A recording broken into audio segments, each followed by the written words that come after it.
Assalamualaikum warahmatullahi wabarakatuh. Bismillahirrahmanirrahim. Alhamdulillahi rabbil alamin. Wassalatu wassalamu ala ashrafil anbiya'i wal mursalin wa ala alihi wa sahbihi ajma'in. Subhanaka la ilma lana illa ma 'allamtana innaka antal alimul hakim. Qala rabbi shrah li sadri wa yassir li amri wahlul 'uqdatam min lisani yafqahu qawli fa amma ba'd. Yang saya muliakan Tuan Imam yang mengimamkan solat kita sebentar tadi, yang dikasihi tuan-tuan Bilal, yang dihormati ahli-ahli jawatan kuasa Masjid Jami' Al-Jalal wal Kamal, seterusnya muslimin dan muslimat, ibu-ibu, ayah-ayah, tuan-tuan dan puan-puan. Mudah-mudahan kita ni semua dirahmati, diberkati, diselamatkan daripada malapetaka, bala dan bencana yang kita tidak inginkan, insya-Allah. Tuan-tuan dan puan-puan, sidang hadirin yang dirahmati sekalian, pada malam ini saya akan menghuraikan satu lagi nama Allah Asmaul Husna, iaitu As-Sabur. Apa maksud As-Sabur? Allah itu maha sabar, tidak tergesa-gesa. Yang nak dihuraikan pada malam ini, tuan-tuan, kita ni kena redha dengan ketentuan Allah. Sabar, redha, dua benda yang kita kena tahu dalam hidup kita. Muslimin dan muslimat yang dirahmati Allah, Allah ni dia bersifat sabur, sabar. Sebab itu dia tak azab hambanya, tuan-tuan, terus menerus. Diberi peluang pula kita ni kembali kepada Allah. Macam-macam dosa kita ni, kalau kita ni Allah Ta'ala suruh malaikat pamerkan dosa-dosa kita, tunjuk dosa-dosa kita, berlambak, kita pun malu, tuan-tuan, orang tengok. Tapi Allah bagi peluang kepada kita lagi macam-macam. Sebab itu dalam hadis Qudusi, Allah Subhanahu wa taala berfirman, "Wa man asbaha hazinan 'ala dunya faka'annama asbaha sakhitan 'alayya wa man ishtaqa 'alayha musibatin faqad syakani wa man dakhala ala ghaniyin fatawadda' lahu min ajli ghina'i faqad dhahaba sulusan dinihi," ila akhiril hadisil qudsi. Dalam hadis qudsi Allah kata, siapa-siapa yang tak redha dengan ketentuan Allah Subhanahu wa taala, siapa-siapa yang dia walam yaqna bi'ata'i falya'bud rabban siwaya, dia carilah Tuhan selain padaku. Kalau Allah uji kita, kita tak sabar. Sedangkan Allah ni dia sifat sabar. Walam yasbir ala balai, kata Allah dalam hadis Qudusi, siapa yang tak sabar dengan bala yang kena pada dia. Sedangkan Allah ni nama dia As-Sabur, dia tidak tergesa-gesa. Tapi makhluk dia, kita manusia, tak sabar dengan apa yang menimpa kita. Walam yasbir ala balai walam yashkur ala na'mai, siapa yang tak sabar dengan nikmat aku, tak bersyukur, tak sabar dengan bala, tak bersyukur dengan nikmat yang aku bagi, Allah kata, hampa carilah Tuhan lain, ku ada yang lagi bagus. Muslimin dan muslimat yang dirahmati Allah, satu perkara yang kita kena ingat, hidup di dunia ni tak boleh lari dengan ujian. Kita kena ingat, tuan-tuan dan puan-puan yang ada di masjid, yang ada di rumah, kena ingat, kita hidup di dunia ni, dia tak boleh lari dengan ujian. Macam-macam benda main kat kita. Setiap manusia ni ujian dia tak sama. Ni kalau kata PM umum petang tadi, kena cuti, kena PKP 2 minggu. Ada orang, tuan-tuan, dia tepuk dahi, ada orang lega. Macam-macam.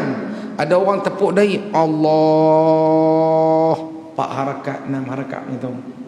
Macam-macam keadaan ni. Alamak, macam orang pencen, macam tuan-tuan, berapa ramai pula nak kena sembahyang ni Ustaz? Tadi Abang Kamal kata 5 orang je. AJK yang atas-atas je boleh ni. Ada orang, tuan-tuan, dia bila main satu keadaan ni, dia suka Pasal ujian kita ni macam-macam Allah bagi kita. Ahasiban nas dalam surah Al-Ankabut, ahasiban nas ayutraku ayyaqulu amanna wa hum la yuftanun. Apakah manusia tu dia menyangka ditinggalkan begitu saja sedangkan dia tak diuji? Macam-macam bentuk ujian. Orang tak kerja apa pun tetap mengeluh. PKP pula. Belengkap di rumah ni, kelipok di rumah, tak pilih pergi mana. Dulu tak PKP boleh lah, lajak pergi Bukit Mentajam, lajak pergi Sungai Petani, lajak pergi Padang Serai. Lah tak boleh. 2 minggu sampai 26 hari bulan.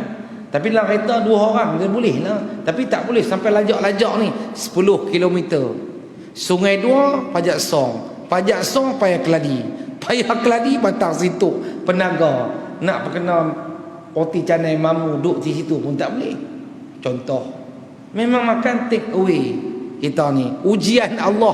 Allah bagi kita sebab COVID dia naik sampai 4 angka.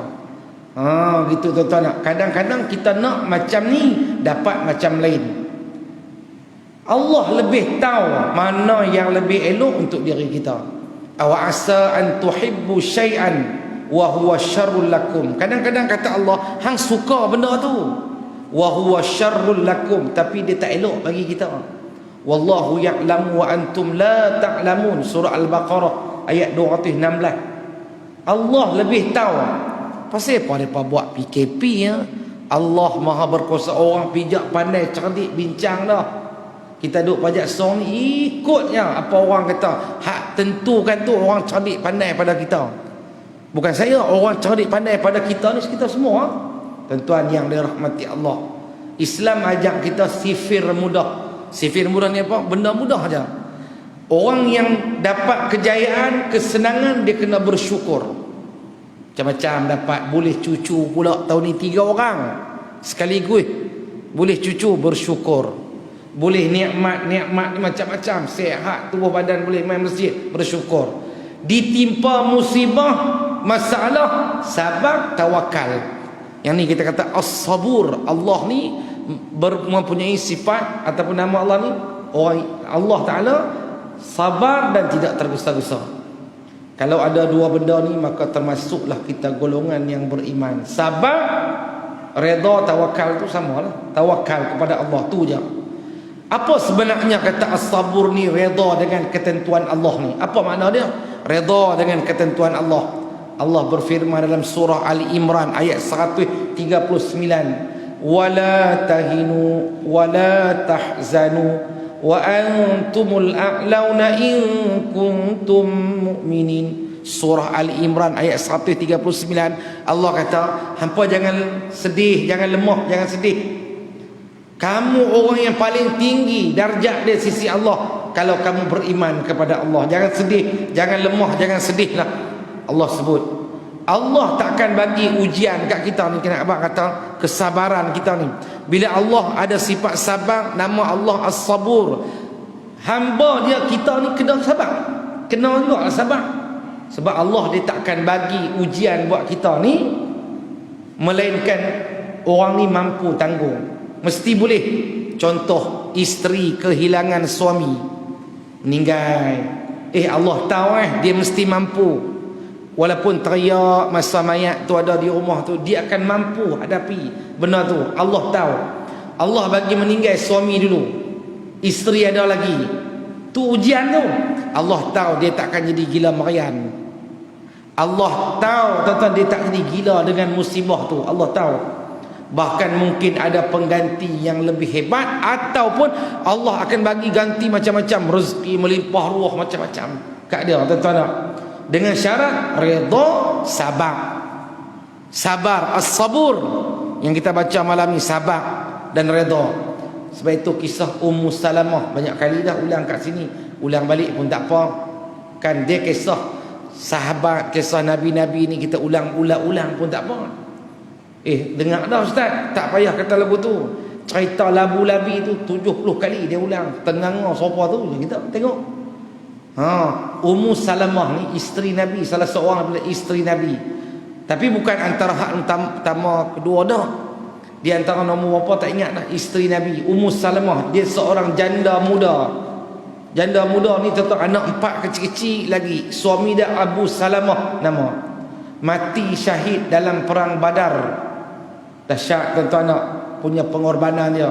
Perang Badar, salah satu daripada yang mati syahid ni tu isteri suami Ummu Salamah. Nama Abu Salamah lah. Ummu Salamah ni adalah Hindun binti Abu Umayyah. Sebelum suami dia meninggal ni, Nabi ajak kepada suami dia satu doa. Wahai Abu Salamah, ni ada doa. Allahumma ajirni fi musibati wa khluf khairan minhu. Maksud doa tu, ya Allah, kau beri pahala musibah yang berlaku pada diriku. Seolah-olah Abu Salamah ni, laki suami kawan ni, dia tahu dia akan mati syahid, tapi tak tahu pun. Nabi ajak dia ajak pula kepada isteri dia. Kalau dapat musibah apa, Nabi kata baca doa ni. Allahumma ajirni fi musibati wa khluf khairan minha. Ya Allah, berilah ganjaran pahala di sebalik musibah aku dan ganti yang lebih elok. Dia ajak isteri dia, padahal dia tak tahu nak mati syahid ke apa. Dia ajak. Dan Ummu Salamah ni dengar suami ngajak ni, kata nak dia sungguh-sungguh. Oh, lagu tu dia hafal doa tu. Sebab akan berlaku pada diri dia, dia pun tak tahu. Macam tuan-tuan balik-balik rumah, isteri tak main. Abang, ni nak abang kahang ni. Tadi ustaz di masjid ni ajak, entah apa dia. Yang pertama ustaz kata as-sabur. Ustaz kata macam ni, dia tengah lipat kain, agak-agak dia bagi tumpuan ke macam mana? Kalau bagi tumpuan tu bagus. Kalau tak usah cerita panjang lah. Asal lagi jadi berkelahi pula. Tuan-tuan yang dirahmati Allah. Nah, abang pada kita, Ummu Salamah, dia dengar dan dia hafal doa tu. Tiba-tiba mati syahid suami dia. Mati syahid suami dia. Lepas tu dia berdoa kepada Allah, Allahumma ajirni fi musibati wa khluf khairan minha. Ya Allah, kau berilah ganjaran pahala di sebalik musibah aku dan ganti yang lebih elok. Tak lama kemudian yang meminang dia, siapa dia ganti suami dia? Nabi SAW. Siapa lagi pemuda, siapa lagi orang lelaki yang paling elok zaman ketika tu dan sampai bila-bila lah? Nabi insan yang kamil, orang yang paling sempurna. Dia meminang Ummu Salamah jadi isteri dia, tuan-tuan dan puan-puan yang dirahmati Allah. Anak 4 dibela oleh Nabi sallallahu alaihi wasallam. Dan dikatakan sebelum Nabi minang tu, Ummu Salamah dipinang oleh Sayyidina Abu Bakar, diminang oleh Sayyidina Umar, dua-dua ditolak. Gitu tuan-tuan yang dirahmati Allah. Sebab dia fikir satu ayat Quran apa yang kita selalu baca kalau orang ditimpa musibah, benda ujian Allah ni, inna ma'al usri yusra. Hak tu kita duk apa lah, sebab alam nasyrah, kita duk sembahyang seorang-seorang di rumah, alam nasyrah wal asri inna a'tayna. Tiga tu memang top kita. Wal asri inna a'tayna, alam nasyrah dia. Kita hak pendek-pendek sebab kita tergesa-gesa juga. Tuan-tuan dan perempuan yang dirahmati Allah. Ni lepas ni sembahyang di rumah pula. Dia pun lemah, dia tak sat lagi, dia pun bentang tikar sejadah, suruh pak dia jadi imam pula dah. Dah tak boleh main masjid. Hari tu boleh lari-lari main masjid. Jadi pilih imam, tuan-tuan nak. Ada satu orang tu cerita, ustaz, suami saya masa dulu PKP bulan 3, bulan 4, bulan 5 tu semayang di rumah. Semayang maghrib pun tak baca darah saya. Saya tahu pasal apa? Tak tahu lah. Itu. Bila kita balik tahu tak baca darah macam-macam imam tu dah jadi imam. Sunat je pun. Dia kata lagu tu.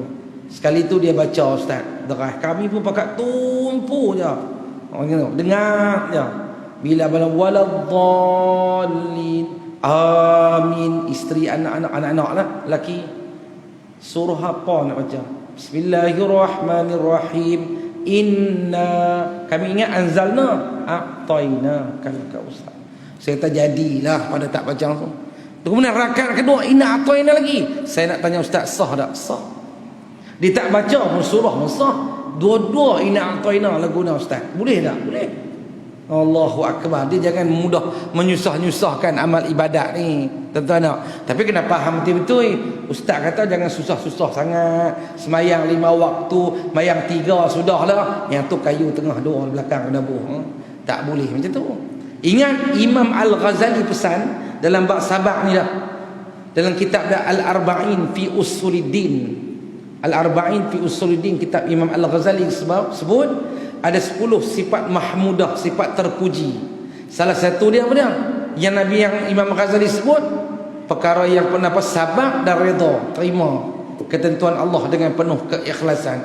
Bukanlah maksud bila Allah uji kita ni, Allah uji kita, mai satu ujian kita, dia mesti senyum je, gelak je, tak boleh sedih dah. Katalah ada orang hak kita sayang meninggal, kita tak boleh sedih hang kena gelak macam biasa. Tak ada, bukan macam tu. Sedih ni lumrah biasa, fitrah manusia biasa. Sedih, leleh yang mata. Nabi, anak dia nama Ibrahim, anak Nabi SAW, meninggal, kecil lagi. Kecil pun tak kecil sangat lah, tapi budak lagi lah. Nabi meleleh yang mata. Sahabat tanya, ya Rasulullah, kamu larang kami menangis ketika ada jenazah, sedangkan kamu menangis ya Rasulullah. Lalu Nabi kata, yang aku larang tu an-nihayah. Nihayah ni apa dah? Meratap dengan mengeluarkan suara ni. Bila kita ada sedih ni, kita keluar lah, pidah dia. Siapalah nak jaga maklum ni, paklung pi dulu. Yang tu haram hukum dia. Menangis dengan mengeluarkan kata, apatah lagi zaman jahiliah dulu, tuan-tuan, yang Nabi larang sebab zaman jahiliah. Bila ada sedih ni, cakap-cakap muka, koyak-koyak baju, tu meratap tu yang Nabi larang tu. Contoh yang dekat ujian COVID-19 ni, yang menega tak boleh untung, tak macam dulu ustaz oi. Yang bertunang putih mana? Awak bertunang putih, hak tunang ni tak lekah lah. Lekah apa 12,000. Kawan kerja kilang semen dia. Semen tu buat telefon, rupanya buat elektrik ni, buat apa ni, elektronik. Dulu ada dah kilang semen tu, tak ada dah. Raja kawan tu kerja tak menentu, put Fanda ke Grab bawa ni sampai 12,000 tuan-tuan minta. Kawan tak ada duit lagi, kerja tak menentu, umpama dia. Lekah lah, tiba-tiba putus tunang sebab COVID-19. Na'udzubillah lah tuan-tuan adik-adik kita kalau berkelahi sampai tahu macam tu. Orang nega tak dapat untung banyak. Ni ujian Allah. Yang duduk di luar negara tak boleh balik sebab sempadan tutup. Lalah gantung diri, tengok kain pelekat capkok nyup, dia boh di alang itu, dia gantung diri tuan-tuan. Na'udzubillah. Dalam bab COVID ni tuan-tuan, nak ramai orang bunuh diri. Ingat pasal tak tahan sakit apa dah? Kerana tekanan hidup. Tapi Allah pesan dah tuan-tuan tadi, sabar. Setiap ujian yang Allah berikan tu ada sebabnya tu. Nabi larang kita sebut perkataan andai kata. Kalaulah, andai kata. Ada satu hadis riwayat Imam Muslim, tapi mafhum dia lah. Jangan kita ni kata andai kata, kalaulah, macam tu. Sebab dia memberi ruang dan peluang kepada syaitan. Tu mafhum hadis tu. Contoh apa dia? Kalaulah dia tolak awal sikit tadi, dia tak kena lah tu. Aksiden di Sungai Dua, kena kereta ni. Pukul berapa kena tadi? 10.30 tu. Asal dia pukul 8.30. Lambat ralit, duk buh bedak, duk buh kulit merah lah apa semua, jadi 10.30. Kalau dia tolak awal sikit, tak jadi lagu tu. Nabi larang. Tu ruang kepada syaitan nak isi. Kita bagi ruang kepada syaitan. Sebab itu musibah Allah tulis dah, tertulis dah di Lauh Mahfuz dah, tertulis nasib, qada dan qadar Allah. Tu beriman kepada qada dan qadar ketentuan Allah. Gitu tuan-tuan nak. Macam makcik-makcik kan, contohlah kalau terima hari tu orang lain, tak apa, tak nikah dengan Tok Wan hang ni. Apa tak boleh, belah dia sajalah. Tengok tu nyanyuk pula. Dulu matuk tu adalah orang Minang, polis bagan. Kalau tidak, duduk di Kuala Lumpur dah, pencen dah, makan pencen dah. Terima orang pajak song, apa tak boleh. Tengok nyanyuk tu, biarak merata. La ilaha illallah. Istighfar banyak-banyak kita ni kan. Nabi larang andai kata, kalaulah, tak boleh. Dia memberi ruang kepada iblis, syaitan. Itu jangan malu bila kita ditimpa musibah ni. Kita cerita bab sabar hari ni makcik ni. Bila kita ditimpa satu musibah ni, jangan malu kita merayu-rayu minta pertolongan kepada Allah. Ya Allah, Engkaulah yang mengetahui segala yang berlaku pada diriku, ya Allah. Kan? Walau seteruk mana pun nasib kita ni, Allah ada. Allah ada ni. Tolong minta tolong. Minta tolong pada Allah. Allahus Samad. Allah tempat kita bergantung. Allah tak pernah jemu nak dengar rintihan, rayuan kita kalau kita diterima musibah. Tapi kalau manusia mungkin jemu. Mungkin manusia. Sat-sat cerita. Sat-sat mai rumah kita cerita. Sat-sat cerita. Kita pun cemuh dengar. Sampai kita tak buka pintu. Tapi kalau Allah hari-hari kita minta merayu, Allah suka. Tapi Allah ada. Allah suka dengar rintihan rayuan kita. Semakin kuat iman seseorang itu, maka semakin banyak ujian dia. Besar ujian tu. Macam Nabi. Nabi ni balik-balik semayang, orang ludah tui muka Nabi.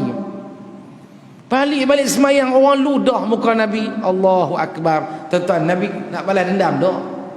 Nabi tak nak balas. Tuan-tuan, Nabi sapu macam tu je. Kita balik semayang Masjid Pajak Song, lalu-lalu depan tu, orang ludah kita tui. Kita balik-balik, tengok pekat pula, gelemar pula. Gelemar mau berkelahi tuan-tuan nak. Seorang buat sebarang jaya, seorang lagi ada insurans KPJ banyak perda bertumbuk. Gitu tuan-tuan nak. Kita yang menyaksikan ujian orang pun tak boleh kita lebih-lebih diri kita. Kita tak kena kat kita. Kita menyaksikan orang kena uji macam-macam. Nila banjir di belah Kelantan, Terengganu, Pahang, Tular hampa ni sangat. Tengok banjir, ambil habuan. Tak boleh. Kita berseronok dengan musibah orang lain, tuan-tuan. Bimbang nanti Allah bagi musibah teruk daripada kita. Na'udzubillah. Kita yang menyaksikan ujian orang lain bagaimana? Benda tak kena kat kita yang banyaklah ni, dia cari punca. Cari punca pasal apa boleh berlaku. Hampa tengok ni, dia berlaku lagu ni. Sedangkan Allah Ta'ala telah mensuratkan, Allah Ta'ala telah menetapkan sesuatu tu ada sebab dia. Pernah diceritakan pada satu hari, ada satu lelaki dia tawaf di Masjidil Haram. Tawaf di masjid ni, tawaf sambil mulut dia, ya Allah engkau redha tak kat aku ya Allah, ya Allah engkau redha tak kat aku ya Allah. Dia ulang-ulang yang tu, dia baca doa, dia ulang-ulang, ya Allah redha dak kepada aku ni ya Allah, engkau redha dak kepada aku ni. Dia tanya Allah macam tu. Dia tak sedar belakang dia Imam Syafi'i duk dengar. Lalu Imam Syafi'i pegang dia. Dia kata, Imam Syafi'i tanya, apa yang hang minta ni? Dia tak sedar di belakang dia Imam Syafi'i duk dengar. Imam Syafi'i kata, hang redha tak setiap apa yang diberikan kepada hang? Allah bagi musibah ke, Allah bagi nikmat, hang jadi macam mana? Ke masa nikmat ni hang seronok, masa musibah hang merungut? Tak, dia kata sama aja. Ditimpa musibah aku sabar, dan diberi nikmat aku bersyukur. Kata Imam Syafi'i, itu tanda Allah dah redha kepada hang. Sebab hang redha pemberian Allah, pasti Allah redha. Nabi pernah pesan dalam hadis, iman tu ada dua cabang. Ingat tak? Iman tu ada dua cabang. Satu bahagian sabar, satu bahagian lagi syukur. Hadis Imam Baihaqi nombor 9264. Imam Baihaqi, mafhum hadis Imam Baihaqi 9264. Saya suka catat tuan-tuan, hadis ni berapa ribu punya. Ada hadis 5437. Tapi bila jadi macam tu, orang kata ustaz tu sebut sangat nombor-nombor. Saya ulang dah banyak kali datang ni. Awal dia kata nanti yang jenis suka tikan nombor ekor tu dia bagi kat kawan dia. Dia insaf dah. Tapi dia bagi kat kawan dia. Tadi ustaz sebut dua nombor. Sedapnya. Berapa? 88729432. Dia pitikam di Pala Batas kedai mana kita tak tahu. Tapi bukan Masjid Pajak Song, masjid belah lain ni. Gitu. Nabi berpesan dua cabang iman. Satu bahagian sabar, satu bahagian lagi syukur kepada Allah. Sabar pula ada 3 jenis. Macam tu pula. Dan sabar pula ada 3 jenis ni. Yang pertama, sabar melakukan ketaatan kepada Allah. Kena sabar. Nak semayang kena sabar ni. Kadang-kadang dia bertembung antara tuntutan duniawi dengan ukhrawi. Orang meniaga macam mana? Orang meniaga kedai runcit, kedai barang. Tengah kita nak tutup dah tu, orang dah azan dah tu, tiba-tiba mai 5 orang nak beli barang kita. Kita nak semayang berjamaah, masa tu dia uji kita tu. Tuntutan duniawi, sabar tak kita? Nak beli apa? Dia senarai banyak barang, 20 barang. Kawan ni pun 14, kawan ni 13 barang banyak. Masa tu iblis cucuk, kemarin semayang jemaah dah, hari ni tinggal sekali tak apa kot. Dia dandan apa dia? Kata nak pergi semayang, tak apa, semayang mana-mana boleh, bumi Allah Taala luas, dandan bawa keluar dalil. Kemai tuan. Dia sabar dalam melakukan ketaatan kepada Allah. Contoh lain, semayang macam lah ni, jarak main masjid kena tekbuh di tai di apa, dai di apa ni, ambil suhu pula kan, bawa sejadah pula kan, bawa tengok berapa 36.2, tengok tak boleh, tengok tak boleh. Awak ni pasal apa tak boleh, boh di dai tak mau, boh di tangan, macam-macam, tak mau nak tulis nama pula dah, pi kedai, pi masjid, macam-macam. Di masjid macam tu juga, kena tulis nama. Dia tak ada kumar main masjid lah, tulis nama lah, kena suadai lah. Sabar dalam melakukan ketaatan kepada Allah. Ujian kita muslimin dan muslimat yang dirahmati Allah. Tuan-tuan tengok pada buku, bukan sini lah, buku tempat lain, mereka punya marah lah, isi nama ni bukan dibuh nama betul pun, tulis nama Upin Ipin pun dah. Kedai mana tak hari tu tulis nama, buh nama macam-macam, Saripah Aini pun dah. Hidup pula ke? Gitu. Kod lah nama betul, tak apa lah tuan-tuan yang dirahmati Allah. Sabar kan, ada yang tak main masjid, dia tak mau lah. Nantilah time bila-bila kata boleh rapat-rapat, boleh tak ambil suruh dah, saya main. Bila tu? Nantilah. Nanti mati, menyesal saja dalam kubur, na'udzubillah. Tuan-tuan tak? Yang kedua, sabar dalam meninggalkan perkara haram. Sabar. Orang nak istiqamah setelah berubah susah. Dia tak berubah dah, dia nak kekal dengan cara tu. Berubah senang, berubah insya-Allah. Tapi nak istiqamah, nak tetap pendirian dah, nak semayang dah. Kawan-kawan dia tak semayang tu perli lah. Amboi lebay nampak ni, amboi lebay nampak lah ni, tak berkawan dengan kami dah. Masa tu telinga ni tuan-tuan bagaikan gajah di Greek ataupun di Jeli Kelantan. Tali kembang. Orang perli. Ada orang lama tak main masjid. Tiba-tiba orang nak angkat takbir lah. Orang kata, aku rasa hujan dah esok Orang perli yang beritahu tu, hujan dah esok, banjir apa pajak song. Kawan hak tu bagi mulut, tunjuk mulut tu, tunjuk hak tak main tu. Dia tengok tu, esok tak main dah. Sabar dalam meninggalkan perkara yang haram, tuan-tuan. Kadang-kadang berubah secara drastik pun tak boleh juga. Maksudnya ustaz, berubah kena pelan-pelan, tapi tinggal benda yang haram pelan-pelan, sabar. Paksa diri tu sabar, ustaz. Ada orang berubah-ubah, tinggal kerja, tak mau kerja. Kalau nak duduk di masjid tak kena. Gitu tuan-tuan. Tinggal kerja, berhenti duduk di masjid saja. Anak-anak tak makan apa, tak apa ustaz, saya berhenti kerja dah, kelang ustaz. Awak, saya rasa saya banyak dosa ustaz. Lagu mana tu? Tak tahu dah, saya pergi dengar khutbah cerita abang macam terkena pada diri saya. Saya macam takut kalau mati masuk neraka ustaz. Lah, saya berhenti kerja. Saya banyak duduk di masjid saja. Anak-anak tak apa ustaz, rezeki Allah atur. Wih, kemas jawapan ni.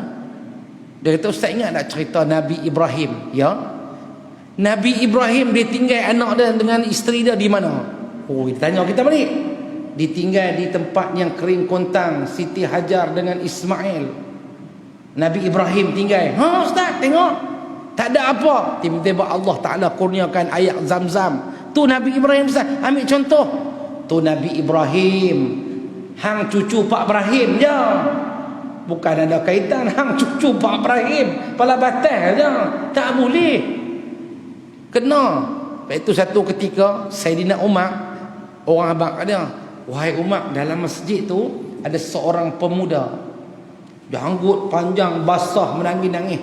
Orang apa-apa kegiatan orang lain kena buat apa ke, hal-hal kemasyarakatan ke, kita ni nak bincang buat apa, semua dia tak mau ambil peduli. Dia kira sembahyang zikir doa, sembahyang zikir doa sampai menangis-nangis, basah janggut dia. Sayyidina Umar kata, mana? Tu dalam masjid. Sayyidina Umar masuk masjid, sungguh janggut panjang, berdoa, kira rezeki harap orang bagi ya. Sayyidina Umar tarik janggut, heret bawa keluar dia tu, letak di luar tepi tempat hak tak, contohnya tu di luar tu, Noh ambil tentang dia kata al-Islam laisa bitamanni walakin al-Islam bil a'mali, kata Imam Sayyidina Abu Bakar. Sayyidina Umar, Islam bukan harap doa, mengharap doa saja, kerja tak mau balok tu saya tambah lah bahasa kita, kerja tak mau tapi hang doa sampai menangis. Islam bukan macam tu. Islam kena bekerja, usaha, tawakal kepada Allah. Satu ketika satu orang sahabat Nabi dia main masjid, tiba-tiba dia naik unta ke, naik kuda, naik unta kot. Sampai di masjid, dia tak tambat unta dia kat tiang. Dia biar macam tu je. Dia tinggal tepi kedai roti canai tu. Bukan gambaran kita lah ni. Tinggal situ tu. Lalu tuan-tuan Nabi tengok. Nabi kata, awak hang tak tambat dulu unta tu. Aku tawakal kepada Allah. Biar pina Allah jaga ada. Nabi tak ikat dulu kemas-kemas. Tawakal pada Allah. Macam tu usaha dulu kan, baru tawakal. Kita bawa motor baru beli, letak kat situ, kunci tak ambil. Orang tahu tak ambil kunci, Padong. Tawakal kepada Allah sungguh. Tengah angkat takbir bunyi brum brum, macam aku kenal bunyi tu. Motor kita sampai dah Matan Buluh lepas bawa. Bayar tak habis lagi pala batas kedai Cina depan tu. Gitu. Nak bagi tawakal tak kena pada konsep asal dia tak boleh. Muslimin dan muslimat yang dirahmati Allah. Sayyidatina Aisyah pernah ditanya oleh Nabi sallallahu alaihi wasallam.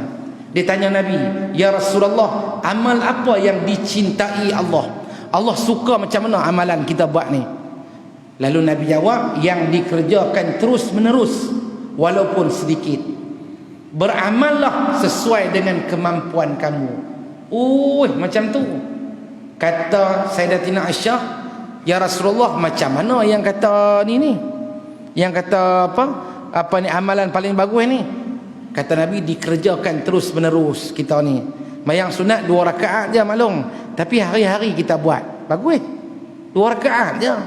Kalau boleh buat 6, 8, 10, 12 boleh. Tapi kita buat tak banyak, tapi hari-hari kita buat. Yang tu Allah suka, kata Nabi. Gitu. Jangan kita buat sekali buat 12 rakaat. Sekali buat 8. Tu bagus. Esok dia kaki kita tak larat dah. Gitu. Pinggang kita pun dah ni dah terpeleot dah. 2 bulan baru sembahyang sunat pula. Tu tak kena.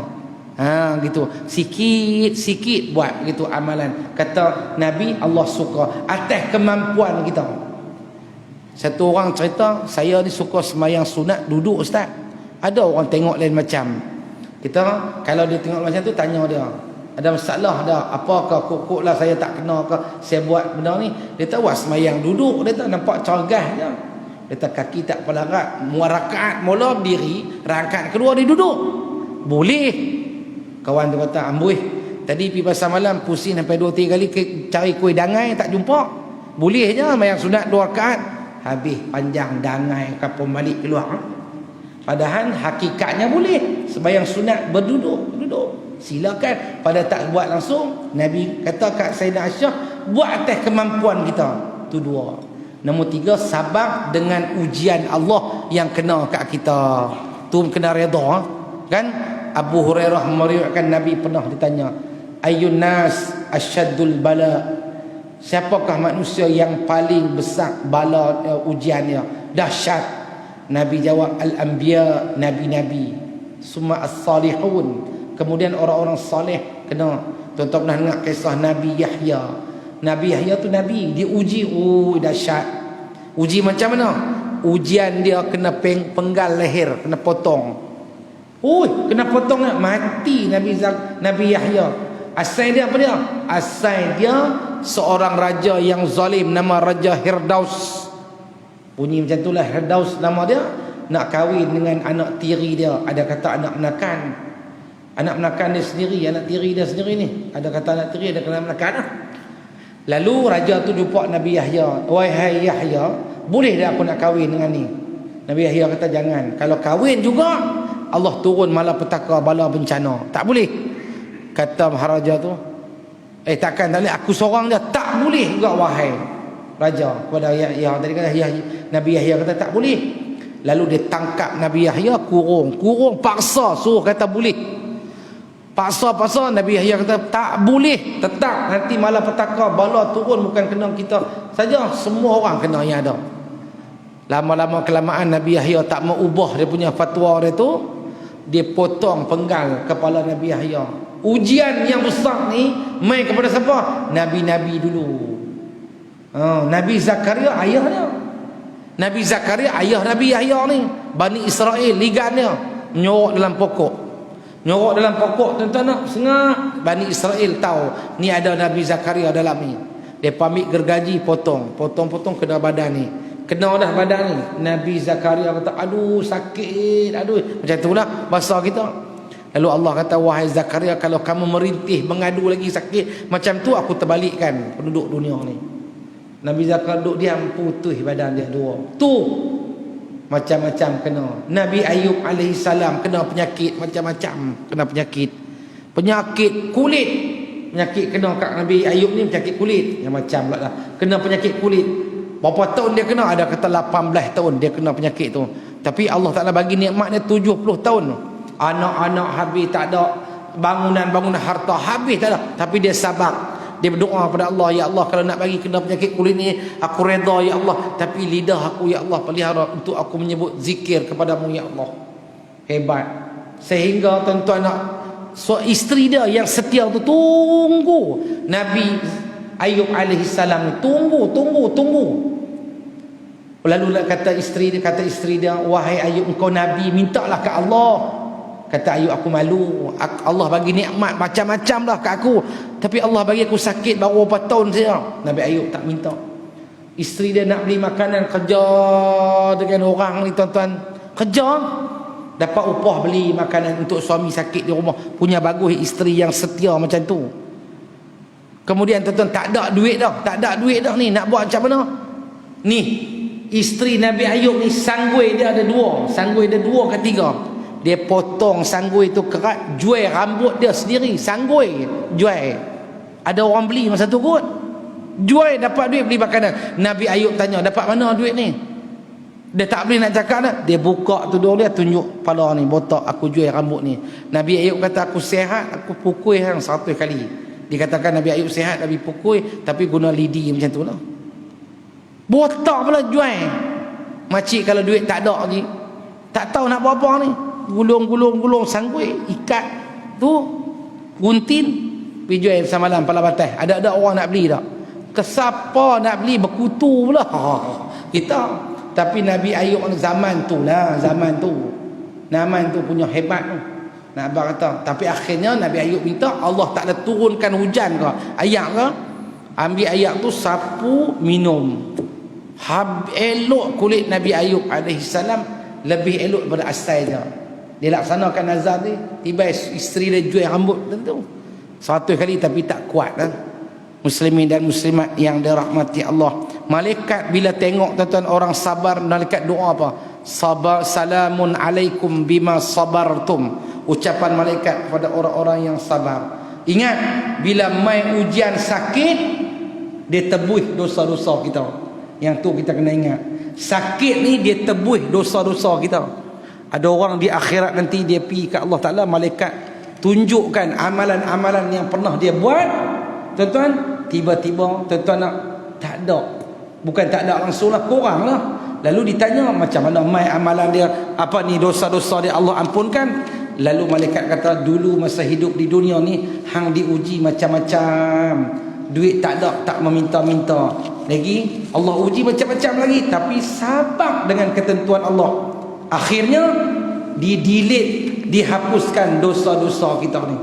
Muslimin dan muslimat yang dirahmati Allah Subhanahu wa ta'ala. Kita sebut tadi, orang yang redha dengan ketentuan Allah ni tuan-tuan, dia sentiasa bersyukur. Syukur ni ada 3. Yang pertama, syukur melalui hati kita, yakin, mengaku apa yang kita dapat ni bukan usaha kita semata-mata, Allah yang bagi. Dalam hati kita dapat nikmat. Tengok kereta kita dikeluar tu, tengok rumah kita naik dah 5 bilik 4 bilik.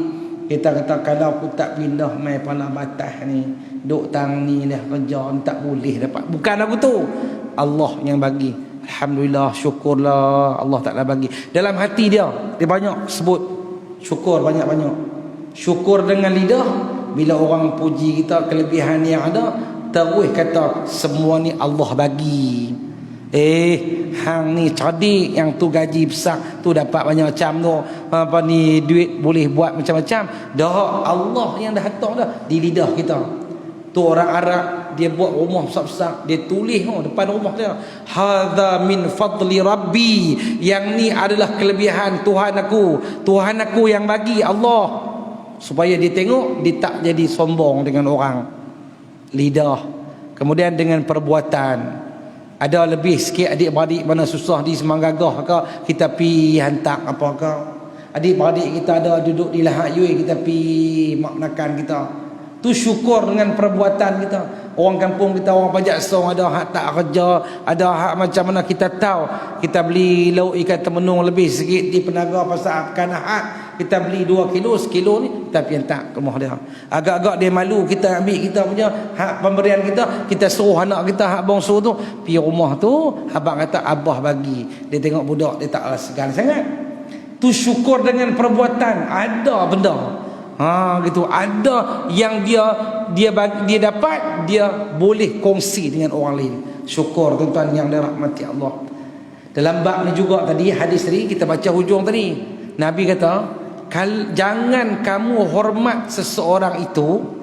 Dia kadang-kadang dia main hadis kudusi ke hadis apa ke, dia nak cerita yang tu tapi ada kaitan lagi. Kita kena sebut jugalah. Nabi sebut, kalau jangan kita menghormati seseorang itu kerana harta dia. Siapa hormat orang kerana kekayaan, hilang 2/3 agamanya. Bimbang amalan kita tuan-tuan nak. Gitu. Siapa hormat orang kerana kekayaan dia, hormat sungguh, sebab kerana kaya dia, hilang 2/3 agamanya. Gitu. Ulama pesan, jangan hormat seseorang kerana harta, sebab harta akan habis. Jangan hormat orang kerana rupa, paras rupa, kerana rupa tidak akan kekal. Hormatilah seseorang itu kerana ilmunya. Dia mati, dia bagi ilmu kat kita, ilmu kita pada diri kita, dan kita boleh ajak balik pada orang lain. Hormat orang kerana harta, dia boleh kongsi dengan kita, tapi habis macam tu je. Tuan-tuan yang dirahmati Allah Subhanahu wa ta'ala sekalian. Sebab itu tuan-tuan, larangan kita merata. Umpamanya kalau kita sabar, kita diuji, Nabi tak bagi kita meratapi kematian. Haram menangis dengan suara yang kuat, meraung. Nabi ingatkan kita 2 perkara, kedua-duanya perbuatan orang kafir. Yang pertama mencela keturunan, yang kedua meratapi kematian. An-nihayah, gitu, an-niyahatu, iaitu meratapi kematian.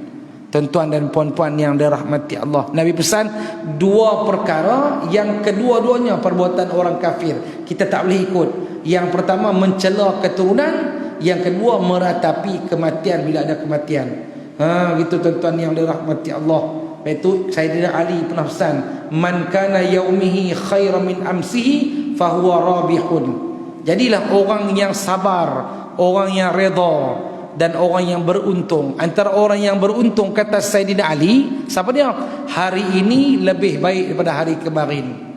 Sayyidina Ali sambung lagi, siapa yang hari ini sama dengan hari kemarin, rugi dia. Sayyidina Ali sambung lagi, siapa yang hari ini lebih teruk daripada hari kemarin, binasalah dia. Lagi sakan nak apa dia? Hari ini lebih baik daripada hari kemarin. Yang tu yang diminta tuan-tuan yang dirahmati Allah Subhanahu wa ta'ala. Sebab itu tuan-tuan, dalam ibadat kita ni, apa yang Allah uji kepada kita dalam hidup kita ni, apa yang Allah uji kepada kita ni ada sebab dia. Gitu. Orang yang sabar, penghujung kesabaran dia tadi tu, Allah balas dengan berlipat ganda lagi nikmat. Tapi kalau dia meroyan, bahasa kita lah ni, ataupun meratuhlah dengan apa-apa yang terjadi pada diri dia, dia tak sampai hati ataupun dia tak sabar dengan apa yang menimpa diri dia, bimbang-bimbang. Tuan-tuan nak bimbang-bimbang apa? Bimbang-bimbang, dia termasuk dalam orang yang dimurkai oleh Allah Subhanahu wa ta'ala. Jadi tuan-tuan, kalau ikut dia, esok ada hari satu apa kan? Kalau ikut malam ke pagi, malam tak boleh dah. Boleh lagi malam. Malam boleh lagi kan? Gitu dia tengah malam yang tak boleh. Gitu. Bersyukurlah kita tuan-tuan boleh main masjid ni. Orang dengar pukul 6 tadi tiba-tiba tak main juga tuan-tuan. Luar masjid tutup pula. Tak tahu dia seronok ke ataupun dia macam mengeluh ke. Gitu. Mudah-mudahan kita ni panjang umur tuan-tuan. Mudah-mudahan Allah Ta'ala bagi kita sihat. Sebab itu bila kita guna nikmat sihat ni, kita main ke masjid macam ni, Allah redha hidup kita. Gitu. Itu tuan-tuan nak sabarlah, tuan-tuan nak dakwah macam mana. Jadi mudah-mudahan lah tuan-tuan nak pengajian kita malam ni, esok pagi kok ada ustaz Zamri main, kita pun main lah. Tuan-tuan nak kuliah-kuliah subuh kan, di masjid, di surau ke, di mana-mana tempat kita pergi pengajian ni, menghabiskan saki baki umur kita. Bukan nak kata kat tuan-tuan, yang muda pun mati, yang tua pun akan mati, sama aja. Gitu. Jadi menghabiskan saki baki umur kita dengan ketaatan, tuan-tuan lah. Nanti kita dikubur, nanti di akhirat nanti Allah tanya nikmat umur kita hang habiskan ke mana. Maka kapet pajak song menjadi saksi umpama dah kan. Tangan-tangan kanan kita, kiri kita menjadi saksi. Terus saya kata kapet lah, tangan kita, kaki kita menjadi saksi. Ya Allah, dia bawa kaki ni mai ke masjid pajak song ngaji kitab. Ya Allah, ustaz ni mai, dia ada ustaz ni. Kaki tolong abang. Tangan berkata-kata, kaki menjadi saksi. Tapi alangkah malangnya tuan-tuan, orang yang mai ke masjid, orang yang tak mai, tiba-tiba dia mati, Allah tanya, umur 65 pi mana? Kaki habaq, tangan habaq. Kaki kata, ya Allah, selama umur dia sampai 65 tu, sat lagi nasi kandang, sat lagi pasal keboja kubang menerung, sat lagi Maidin, sat lagi Tesco, sat lagi Cakotiang CIMB. Tu dia habaq macam tu. Sulam-sulam tak apalah, sat lagi tak makan sarapan pagi kedai sahabat kita, sat lagi di sini tepi JKM, tak apa aja, sat lagi ke sana ke sini hukusin. Tuan-tuan nak biar kita jadi orang pencin, jadi orang golongan RTM dia panggil. Bukan radio televisyen Malaysia, RTM. Saluran 1, saluran 2. Saluran 1 tak guna, orang pencin. RTM, rehat tunggu mati saja. Biar kita jadi RTM saluran 2, round tempat mengaji. Tak ada di Pajak Song, ada di Pertam Indah. Takat tu lah dulu, saya patut iPad apa takat tu dululah tuan-tuan nak isyak dah jadilah. Wallahu a'lam. Auzubillahi minasyaitonir rajim. Bismillahirrahmanirrahim. Allahumma arinal haqqa haqqan warzuqna ittiba'ah wa arinal batilan batilan warzuqna ijtinabah. Wa sallallahu ala sayyidina Muhammad wa ala alihi washabbihi ajma'in. Alhamdulillahirabbil alamin. Assalamualaikum warahmatullahi wabarakatuh.